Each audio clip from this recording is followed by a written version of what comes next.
das Finanças de Israel, Bezalel Smotrich, disse que a resposta de Israel ao ataque do Irã deveria infligir um pedágio desproporcional e abalar Teherã para dissuadir o Irã de futuros ataques.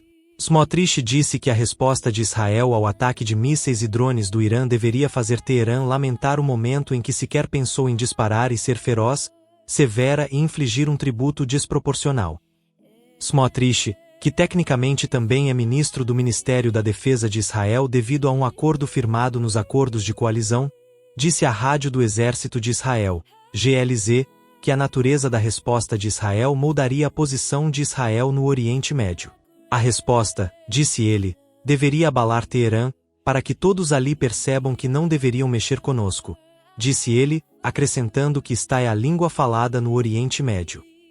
O ministro, que lidera o partido de extrema-direita sionismo religioso, também disse que Israel deve manter os seus laços estratégicos com os Estados Unidos e outros parceiros, mas deve evitar que se encontre num abraço de urso, que irá limitar e tornar somos incapazes. Contexto-chave. Smotrich não é membro do Gabinete de Guerra de Israel, que o Gabinete de Segurança autorizou a decidir como responder ao ataque iraniano. À medida que as tensões na região se intensificam, muitos líderes mundiais apelaram à contenção enquanto Israel avalia a dimensão e o alcance da sua resposta ao Irã. Caças israelenses atingiram supostos alvos do Hezbollah no sul do Líbano depois que 18 israelenses ficaram feridos quando o grupo militante libanês apoiado pelo Irã atacou uma vila no norte de Israel. As Forças de Defesa de Israel, IDF, disseram que atacaram complexos militares do Hezbollah e infraestrutura terrorista nas áreas de Nakoura e Yarine, no sul do Líbano, em resposta horas após o ataque de quarta-feira. As IDF disseram que 3 civis estavam entre as 18 pessoas feridas no ataque, sendo o restante soldados. Israel está a ponderar como responder aos ataques sem precedentes do Irã no país durante o fim de semana, enquanto os ministros dos negócios estrangeiros britânico e alemão visitaram o país para pedir moderação. O primeiro-ministro israelense, Benjamin Netanyahu, e o presidente israelense, Isaac Herzog, se reuniram com o secretário de Relações Exteriores britânico, David Cameron, e com a ministra de Relações Exteriores da Alemanha, Annalena Baerbock, na quarta-feira. O encontro aconteceu quando 18 pessoas ficaram feridas por um ataque do Hezbollah no norte do Líbano, de acordo com um hospital da região. O Hezbollah disse em comunicado na quarta-feira que seus mísseis e drones atingiram o quartel-general militar no norte de Israel em resposta às mortes de seus combatentes na terça-feira. Aqui está o que você deve saber se você acabou de se juntar a nós. Pressão internacional. Cameron do Reino Unido reforçou a pressão internacional sobre Israel para não aumentar as tensões com o Irã. Ele também instou o G7, as maiores economias do mundo, a coordenar as sanções contra o Irã para mostrar uma frente unida. Curta esse vídeo, fique de olho em todas as nossas novidades todos os dias, não esqueça de nos seguir. Me fala de onde você está vendo nossos vídeos. Ative o sininho para receber uma notificação quando publicarmos um novo material. Alerta do Irã. O presidente do Irã, Ebrahim Raisi, alertou na quarta-feira que o menor ataque de Israel ao Irã será tratado de forma feroz e severa. Número de mortos em Gaza. O Ministério da Saúde de Gaza disse em um comunicado na quarta-feira que 56 pessoas foram mortas e 89 ficaram feridas na faixa nas últimas 24 horas como resultado das operações israelenses. O ministério disse que 33.899 pessoas foram mortas e 76.664 feridas desde 7 de outubro. Não pode verificar os números e o ministério não fornece uma discriminação de civis e combatentes entre as vítimas. Alertas de escalada. O ex-primeiro-ministro israelense Olmert também instou seu governo a não responder militarmente aos ataques do Irã no fim de semana, dizendo que Israel já havia punido o Irã de uma forma humilhante e poderosa. Garantias de ajuda. O alto comissário das Nações Unidas para os Direitos Humanos, Volker Turk, exortou os governos a fazerem tudo o que puderem para deter a cada vez mais horrível crise humanitária e de direitos humanos em Gaza, garantindo a ajuda internacional.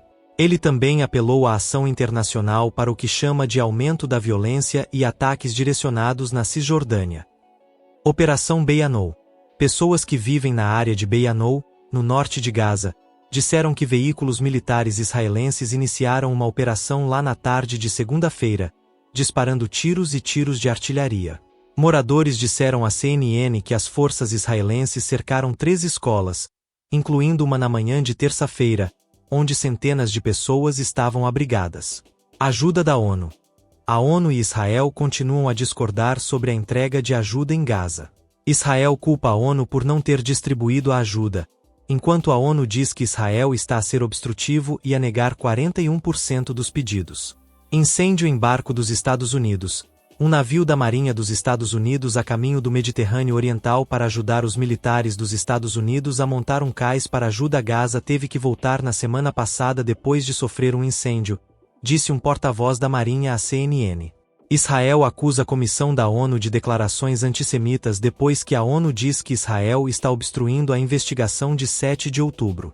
De Benjamin Brown da CNN em Londres e Tamar Michaelis em Jerusalém. Israel acusou membros de uma comissão de investigação das Nações Unidas sobre crimes de guerra na região de terem um histórico de declarações antissemitas e anti-Israel depois de um comissário da ONU ter acusado Israel de obstruir ativamente os esforços para recolher provas de vítimas e testemunhas em primeira mão dos ataques do Hamas em 7 de outubro. As 1.200 pessoas assassinadas no ataque do Hamas a Israel em 7 de outubro, as mulheres e meninas estupradas, os reféns levados para Gaza, sabem muito bem que nunca receberão qualquer justiça ou o tratamento digno que merecem por parte da comissão de inquérito. E seus membros, que têm um histórico de declarações antissemitas e anti-Israel, disse a missão de Israel na ONU em Genebra à CNN. A missão israelita junto da ONU não forneceu quaisquer provas ou informações adicionais que apoiassem as suas alegações. Acusações de obstrução. A Comissão de Inquérito da ONU tem vindo a recolher provas de crimes de guerra cometidos por todas as partes desde 7 de outubro. O seu comissário, Chris Doty, disse na terça-feira que o governo israelita estava a obstruir ativamente os esforços para receber provas de testemunhas e vítimas israelitas dos acontecimentos que ocorreram no sul de Israel. A missão de Israel na ONU disse à VNS que Israel vinha conduzindo investigações internas completas sobre os crimes cometidos pelo Hamas durante o seu ataque a Israel e que estava recolhendo meticulosamente provas e testemunhos, a fim de fazer justiça às vítimas. Além disso, mecanismos e instituições independentes, incluindo representantes das Nações Unidas, estiveram em Israel e reuniram-se com sobreviventes e vítimas do ataque terrorista, acrescentou a missão de Israel na ONU. Pelo menos 18 pessoas ficaram feridas, incluindo uma gravemente, depois que um drone do Hezbollah atingiu uma vila no norte de Israel na quarta-feira, de acordo com um hospital da região. Entre os 18 feridos estava uma pessoa em estado crítico, 2 em estado grave e 4 feridos moderados. As outras 11 pessoas feridas sofreram ferimentos leves, disse um porta-voz do Centro Médico Galili, na cidade de Naharia, no norte de Israel. A maioria ficou ferida por estilhaços, acrescentou o porta-voz. O grupo militante libanês Hezbollah, apoiado pelo Irã, disse em um comunicado na quarta-feira que seus mísseis e drones atingiram o quartel-general militar no norte de Israel em resposta ao assassinato de seus combatentes na terça-feira. Um navio da Marinha dos Estados Unidos a caminho do Mediterrâneo Oriental para ajudar os militares dos Estados Unidos a montar um cais para ajuda a Gaza teve que voltar na semana passada depois de sofrer um incêndio, disse um porta-voz da Marinha à VNS. O navio, o segundo-tenente John P. Bobo do USNS, informou na quinta-feira passada que sofreu um incêndio na casa de máquinas enquanto estava em trânsito para o Mediterrâneo Oriental para entregar equipamento e pessoal, disse o porta-voz. Não está claro como o atraso afetará a construção do cais flutuante e da ponte, que o Pentágono disse que deverá estar operacional no final de abril ou início de maio. A tripulação evacuou a área e usou extintores portáteis para apagar o fogo.